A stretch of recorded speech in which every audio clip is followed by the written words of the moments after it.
Bonsoir à toutes et à tous, salut les petits dus, j'espère que vous allez bien. On se retrouve donc pour une nouvelle vidéo, analyse, résumé, débriefing de votre dévoué, le professeur Xavier, et on va revenir évidemment sur cette élimination un peu, on va dire, dommageable de nos Canaries face au Stade Brestois. Aujourd'hui, on va faire une vidéo un peu différente, où on va être plus centré sur l'analyse, le décryptage, et vraiment, on va rentrer vraiment dans l'analyse vidéo, et également presque le découpage de chaque action, qui était, on va dire, on dit action, bien sûr, action de but, action, on va dire, un peu chaude, et surtout les situations de but d'un côté et de l'autre, bien sûr, malheureusement plus du côté brestois. Et on va rentrer tout de suite dans le vif du sujet, avec les deux compos d'équipe qui s'affichent sous vos yeux. Donc là, évidemment, on s'aperçoit qu'on est sur, on va commencer par l'adversaire, le Stade Brestois qui reste sur leur 4-2-3, on va dire, assez classique, quelques absents, évidemment, mais on retrouve bien sûr Romain Fèvre, qui est en numéro 10 derrière Sima, et Del Castillo et Salah qui prennent les couloirs. On a Megnetti et Camara qui prennent, on va dire, qui prennent le milieu de terrain central, le milieu de terrain tout simplement, et on a ce défense à 4 qui fonctionne assez bien côté brestois, avec Ndiaye, Chardonnay, Zogba et Lage au niveau des latéraux, et le gardien coup d'air. Donc il y a quelques changements évidemment par rapport au 11 type en prévision du championnat avec des champions, mais ça reste une équipe quand même tout à fait compétitive. Pierre Lespinouder qui fera son entrée en cours de match montre qu'il y a quand même un effectif assez conséquent. Voilà, je vais reprendre les esprits. On va attaquer bien sûr ensuite la conduite du FC Nantes, avec Carly dans les buts, puisque Lopez était donc touché apparemment à un tendon, je ne sais plus, donc il était donc forfait sur ce match. En l'absence de Zézé et Castelletto au repos, on a donc Duverne associé à Palois. Les latéraux, ça ne change pas. Colzé à gauche, Amur à droite, et puis on part donc sur ce 4-2-3-1, ou 4-3-3 plutôt même, parce qu'il est un peu body là, avec Chirivella en sentinelle, Le Penant associé à Augusto au milieu de terrain, et puis on retrouve le trio classique, Ablin, Modeste Salmon, et Sorba Thomas. Alors quand je dis qu'on va chercher à être un peu plus dans l'analyse, décryptage, on va s'attaquer directement à ce qui nous a fait mal au bout de 15-20 minutes, à savoir même à 25 minutes, ce premier but, qui arrive. Et on va le voir d'ailleurs. Pardon. Je vais prendre un petit peu de thé parce que la pilule de l'élimination, a du mal à passer. On va y arriver. Donc là, on va donc voir ce premier but où il y a eu pas mal de débats et de polémiques sur un possible hors-jeu. Voilà, donc une fois que l'action vient de se dérouler, on va cette fois-ci faire ça quasiment image par image. Donc là, sur la première diapo, aux premières séquences, on voit évidemment que le bloc tenté est assez haut, pas forcément très bien aligné, et on voit bien que sur le temps de passe, on est déjà sur une action un peu chaude et un peu délicate à gérer. Une action, on va dire, assez classique. On a la ligne de 4 qui est donc tout proche de la ligne médiane, avec un attaquant brestois qui est déjà quasiment en train de faire l'appel. Donc là, sur le temps de passe, on va le voir sur la deuxième diapositive, que les deux défenseurs, à savoir donc, Palois avec Duverne, sont complètement alignés. Il n'y en a pas un qui est qui est au marquage, apparemment petit éventuellement Duverne, et pas un qui est en couverture. Donc on ne sait pas si la défense veut jouer le hors-jeu ou il y a un mauvais alignement ou une mauvaise communication. Puisqu'après, lorsqu'on voit ensuite qu'il y a également nos deux milieux de terrain qui sont ici, à savoir, là, on me semble que si pas de bêtises, on voit Le Penant et j'arrive pas à voir si c'est évidemment Sorba Thomas, si c'est ça. Il y a deux joueurs au milieu de terrain nantais qui sont carrément devant deux milieux de terrain, deux joueurs, brestois. Donc souvent un milieu de terrain et un attaquant, puisqu'ils jouent en 4-2-3-1, et là on se dit, mais qu'est-ce qu'ils font là? Ils devraient normalement être derrière. C'est ce qui est logique dans le football.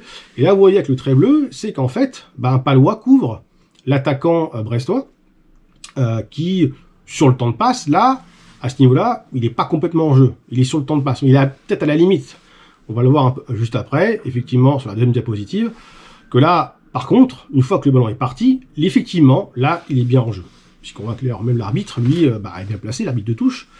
Mais le ballon est déjà parti. Donc, à moment où le ballon est parti, l'appel de l'attaquant se fait en même temps. Donc, on est sur le temps de passe. On est sur l'appel temps de passe. Donc, ça joue peut-être un mouvement d'épaule, ça joue peut-être sur, on va dire, sur comment je vais y arriver, sur un mouvement. C'est tellement compliqué à gérer tout sur la VAR que là, on est peut-être à la limite du hors-jeu.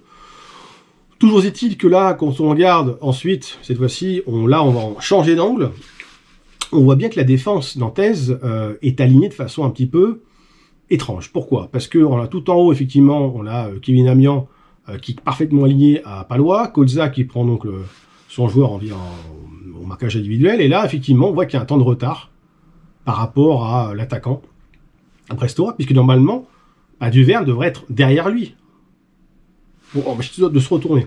Et Nicolas Palois semble un petit peu, pas spectateur, mais presque de l'action. Donc on ne sait pas qui prend qui. Logiquement, sur ce type d'action, Palois devrait être un petit peu en retrait pour pouvoir faire la couverture.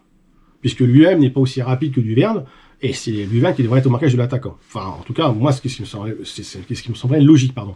Je ne sais pas pour vous, mais on a toujours appris que normalement, que ce soit lorsqu'on était joueur, mais surtout quand on entraînait une équipe, c'est qu'il fallait toujours avoir un défenseur en couverture et un autre au marquage de l'attaquant. Surtout en plus, lorsqu'il y a qu'une seule pointe. Donc, quand il y a deux attaquants, c'est plus délicat par contre. Lorsqu'on voit ensuite, on va changer d'angle, on voit bien effectivement que il y a deux joueurs nantais qui sont pris de vitesse, Colza et Duverne, que Palois tout est plein du monde à revenir sur l'attaquant, et que l'autre côté, évidemment, ça revient très fort, mais c'est déjà un peu compliqué.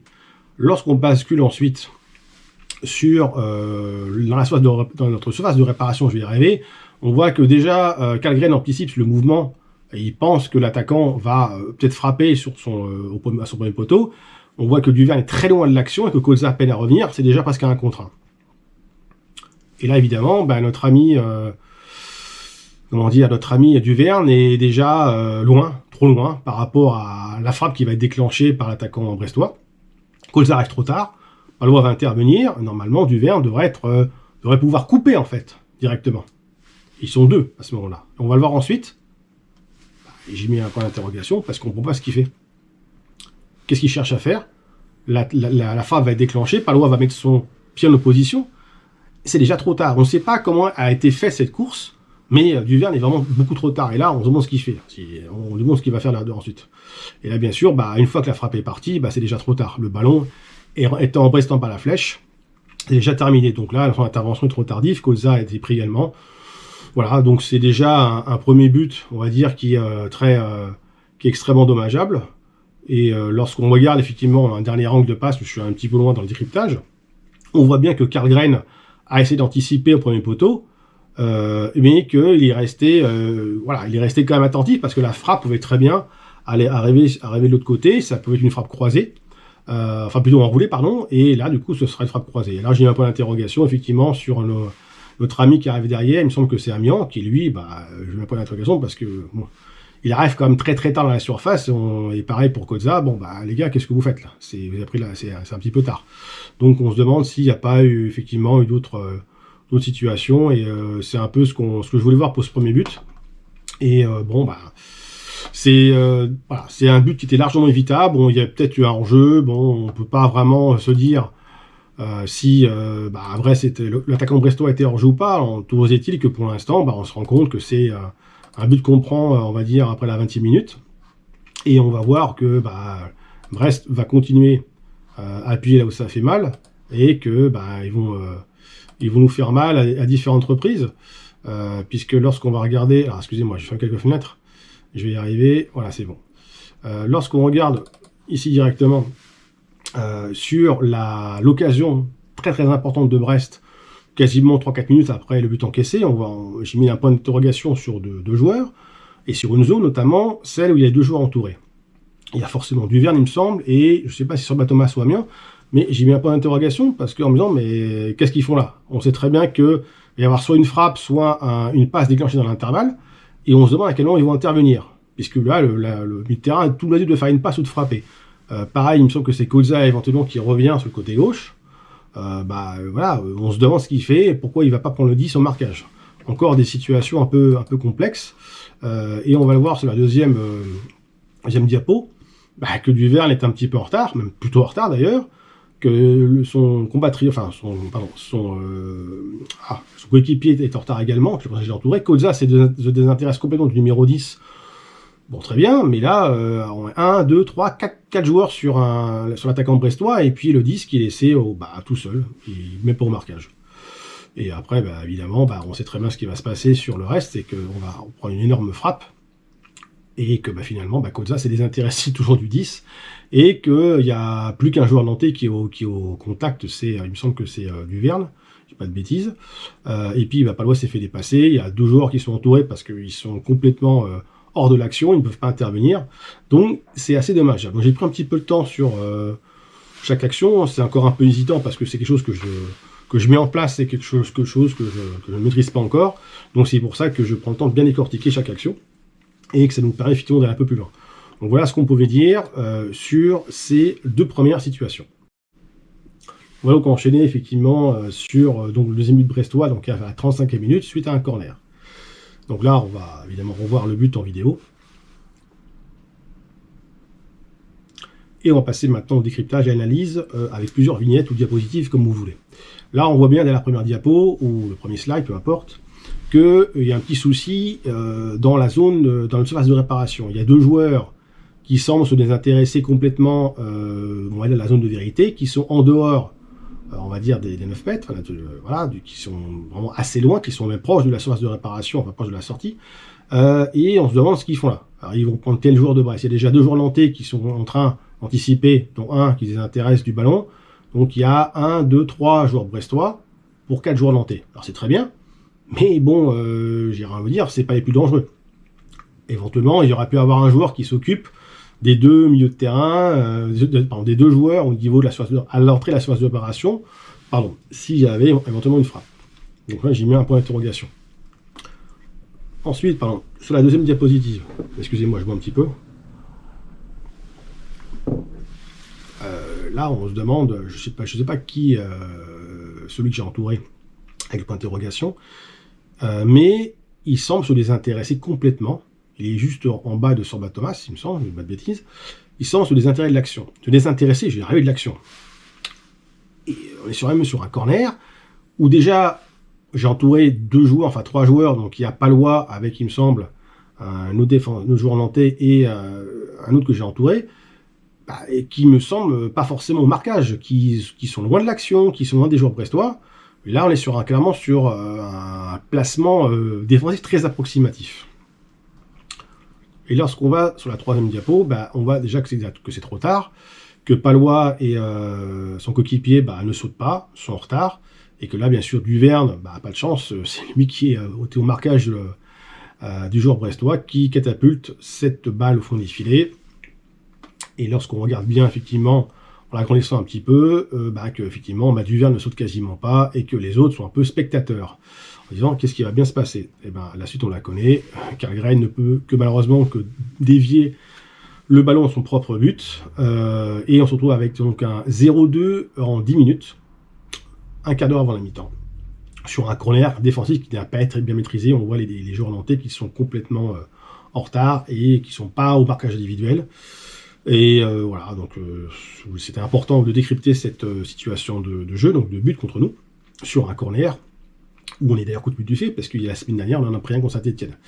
Voilà, donc ensuite, on va évidemment aller un peu plus loin dans le décryptage, mais avant de passer, on va dire, sur la deuxième mi-temps, il faut bien sûr se rendre compte que Comboiré a fait quand même une composition d'équipe en fonction des moyens du bord, mais surtout, il y a eu cette 20 premières minutes où on a eu le ballon, on a été assez cohérent, on était assez cohérent avec un bloc médian, voire un bloc un peu haut, et sur une seule, on va dire, un seul alignement un peu approximatif, on s'est fait punir sur un long ballon aérien, et 10 minutes après, en l'espace de 10 minutes, on a pris une frappe qui est sous la barre et qui finit quasiment à 2-3 cm de notre ligne de but, et puis après il y a ce corner.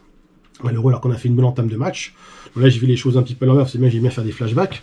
Là on se retrouve au bout d'une demi-heure en disant Brest c'est 2 occasions, mais ils ont mis 2 buts, enfin 3 plutôt. Mais c'est une équipe de Ligue des Champions, une équipe qui est en pleine confiance et qui a joué ce match du coup en étant complètement détendu, sans pression, en nous laissant même le ballon pendant plus de 20 minutes. Donc Comboiré fait donc 2 changements à la mi-temps, et ça va effectivement de passer en 4-4-2. Enfin, même pas, non, on est passé même surtout sur, oui, on peut dire ça, on a 2 attaquants, puisque Abin, du coup, s'est retrouvé associé à Mostafa Mohamed, et on a sorti effectivement, enfin, attendez, je fais une petite parenthèse quand même, parce que là, j'aimerais juste revoir un peu les changements qui ont été faits, c'est important de le voir. Donc, comme je vous disais, je fais un petit changement de diapositive, Donc les remplaçants, en poste pour poste, donc c'est Coco qui remplace Amiens. Et donc sur Thomas qui est remplacé par Mostafa Mohamed. Donc voilà, je dis qu'on est passé de Satacom, mais en fait on est sur du poste pour poste parce que Mohamed glisse, va dans l'axe et c'est Abin qui va à droite. J'ai préféré petite confusion. Donc c'est important de le vérifier. Et on verra par la suite les autres remplacements au fur et à mesure de l'évolution du score et du match. Toujours est-il que lorsqu'on regarde effectivement la réaction nantaise, c'est que on a donc ce magnifique but de Guirassy qui va intervenir un peu avant l'heure de jeu suite au changement d'Antoine Comboiré, et il était temps qu'il le fasse. Je reviens du coup effectivement ce mois-ci, c'est qu'il a remplacé Simon à la 69e, ainsi que Assoumani qui remplace Augusto. Voilà, j'étais un peu vite. Donc on est quand même sûr, il reste à peu près 20 minutes de jeu, et on fait enfin rentrer les jeunes, quoi. Surtout Guirassy, dont tout le monde rentre les louanges. Et ce qui s'est passé, c'est que ce jeune homme a fait beaucoup de bien, et il nous a permis donc de marquer ce but, on va dire, de l'espoir, à l'hymne de la fin. Donc on va revoir pour plaisir en vidéo un magnifique déboulé côté gauche, un café crème ou un double expresso quand il passe entre les deux défenseurs, et puis il marque avec un petit coup du sort et un petit peu haut que la frappe est détournée et déviée par un défenseur brestois. Et il y a eu un peu le Moses Simon avec un style un peu plus personnel. Donc j'étais rentré un peu plus tôt, bon, on dirait il sera été mieux, mais enfin bon, il reste 10 minutes. Tout encore possible, on a encore des belles possibilités, donc là je vais accélérer un petit peu dans le temps, légèrement, et on va arriver effectivement sur ce corner nantais, qui effectivement était un petit peu celui dont on parlait la dernière chance. On était à peu près, il me semble, à 86e, on a eu quelques situations entre temps, mais les deux grosses occasions, elles sont là, surtout celle-ci. Et là, on voit que on voit sur la première vignette, que lorsque le corner est tiré, qu'il n'y a personne au premier poteau. Alors, mec, il n'y a personne. Là, j'ai mis un gros point d'interrogation en bleu, parce qu'il n'y a personne. Il n'y a même pas un défenseur central, ni un Palois, ni un Duverne pour prendre le ballon et puis la mettre au premier poteau. Même si le corner, là, il est tiré pas forcément rentrant, on va le voir ensuite. Il est plutôt un peu flottant. Et effectivement, là, on voit bien qu'il y a un joueur nantais pour 3 Brestois. Le reste se passe de commentaires. On va ensuite arriver à la deuxième vignette, où j'ai mis un deuxième point d'interrogation pour me dire qui est au deuxième poteau, quoi. Voilà, donc au deuxième, il n'y a personne. Le ballon, lui, il est quasiment entre le point de pénalty et le gardien. Pour l'instant, il n'y a pas de danger pour la défense de Brest, puisque, évidemment, il y a un paquet de joueurs qui vont essayer de prendre le ballon, parce que le corner n'est pas forcément rentrant, mais il est un peu entre les deux. Et il n'y a personne au deuxième poteau. Et on va s'en apercevoir tout de suite après, parce que celui qui va venir au deuxième poteau, c'est notre ami Chirivella. Et on connaît un peu le reste de l'action ensuite, puisqu'il la prend évidemment pas très bien, il ne prend pas de la bonne surface de la tête, il n'est pas dans le bon tempo, et puis on voit Ablin qui revient, qui est spectateur, et Palois qui est carrément derrière. Ça c'est un truc que je comprends pas. Enfin, regardez, Palois, c'est quand même le central, c'est celui qui est capable qui a un physique imposant, sur un coup de pied arrêté, peut taper les mecs, et puis y aller, quoi. Il peut rentrer, puis mettre sa tête. Premier, deuxième poteau, peu importe. Et Ablin et Palois, sont dans des positions un petit peu ubuesques. On ne comprend pas ce qui se passe. Et la suite, on la connaît. Le ballon passe malheureusement au-dessus. Et là, Mostafa Mohamed dit attends, mais pourquoi tu me la donnes pas? Avec les mains comme ça. Vas-y, je voulais la faire un peu comme disait les jeunes. Vas-y, gros, il y a le ballon là, tu me la donnes. Comme si Chirivella, avec ça à faire, fait une remise de la tête pour notre ami Mostafa Mohamed, qui était déjà pas bien placé. Alors lui, il est fantastique, il demande le ballon, alors qu'il est ni au premier ni au deuxième, il est nulle part, quoi. Puis il y en a qui s'énerve, Duverne, on le voit, Kevin, il regarde le ballon, oui d'accord, ok, mais qu'est-ce qui s'est passé? C'est là où on voit quand même qu'il y a un problème dans le placement, dans le travail. Bon, on va pas commencer à parler de l'entraînement des Canaries, mais enfin bon, ça me laisse dubitatif. Voilà ce qu'on pouvait dire sur ces actions. On a fait le décryptage de toutes les actions, on va dire, situation offensive, défensive, coup de pied arrêté, avec les vidéos en cours. Donc là, évidemment, on reste sur la fin du match. Les derniers remplaçants vont arriver. Notre ami Louis Leroux, donc, qui remplace le Pelon à 83e, avec effectivement, et il me semble que c'est tout d'ailleurs. Oui, c'est ça. Il a fait 5 changements. Donc Louis Leroux qui remplace le Pelon à 83e. Il reste 7 minutes d'arrêt de jeu. Bon, voilà quoi. Alors que le Pelon, il a été assez moyen. Sa frappe qu'il a tenté n'a pas été cadrée. D'ailleurs, au niveau des stats, je l'ai pas mis parce que ça faisait trop. La vidéo va faire sur 25 minutes. Il me semble qu'on a fait 16 tirs pour un cadré. Voilà, donc qu'est-ce qu'on peut dire sur ce match? c'est une grosse déception, qu'on élimine un peu bêtement la Coupe de France, qu'on avait les moyens de revenir au score, donc on aurait presque pu égaliser. Mais non, on préfère prendre 2 buts en 10 minutes. Comme étude, dès qu'on prend un but, derrière, on n'arrive pas à s'en mettre. Et puis quand on n'arrive pas à s'en mettre, l'adversaire nous met une deuxième banderille.